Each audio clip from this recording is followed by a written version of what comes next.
আজি এটা হোৱাটছআপৰ ছেটিঙত নতুন মিউজিক দেখাম। এই ভিডিঅ'টো সম্পূৰ্ণ দেখিলে আপোনালোকে ভালকৈ বুজি পাব এই মিউজিকটো নো কি। প্ৰথমতে আপুনি হোৱাটছআপত যাব, স্ক্ৰীনত দিয়াৰ ধৰণে ইয়াত টাইপ কৰিব star hello' how are you. আকৌ কি কৰিম, ষ্টাৰ টিপিম। ষ্টাৰ টিপাৰ লগে লগে কি হ'ব, এটা মিউজিক ওলাই আহিব। মিউজিকটো কি চাই লওক, এইটো চাওক। ষ্টাৰ টিপাৰ লগে লগে কি হ'ল, আগৰ লেটাৰবোৰ কি আছিলে, অলপ পাতল আছিলে আৰু ক্ষীণ আছিলে। মই ষ্টাৰ টিপাৰ লগে লগে কি হ'ল, এই লেটাৰবোৰ শকত হ'ল আৰু অলপ বল্ড হ'ল। চাওক, আপোনালোকে এইটো চেণ্ড কৰিলে অলপ বেলেগ ধৰণৰ হ'ব।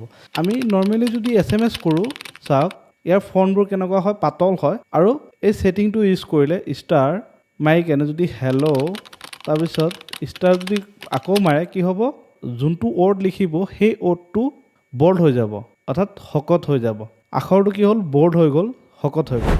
আৰু এটা নতুন ছেটিং আছে, আপোনালোকে চাই থাকক। স্ক্ৰীনত দিয়াৰ ধৰণে কি কৰক, ইয়াত এই ঢেউৰ নিচিনা এইটো টাইপ কৰক। টাইপ কৰি কেনে ইয়াত লিখক হেল্ল' হাউ আৰ ইউ। আকৌ কি কৰক, এই ঢেউৰ নিচিনা আছে, কি কৰক, এইটো টাইপ কৰক। এইটো স্পেচ দিব নালাগে, এইটো কি কৰে, স্পেচ নিদিয়াকৈ কি কৰে, এই ঢেউৰ নিচিনাটো দি দিয়ক। চাওক, নতুন এটা ষ্টাইল আহি গ'ল। যোনটো ৱৰ্ড লিখিছে সেই ৱৰ্ডটোৰ ওপৰত এটা শাৰী পৰি গ'ল। এইটো চেণ্ড কৰিলে চাওক, এইটো যেনেকুৱা লাগিছে যে লেটাৰটো লিখি কেনে আমি কাটি দিছোঁ। চাওক, এনেকুৱা ধৰণৰ নতুন নতুন ছেটিং হোৱাটছএপত বা ফেচবুকত পাবৰ কাৰণে মোৰ চেনেলটো ছাবস্ক্ৰাইব কৰিব, লাইক কৰিব আৰু লগতে শ্বেয়াৰ কৰিব। আজিৰ ভিডিঅ'টো এয়াই।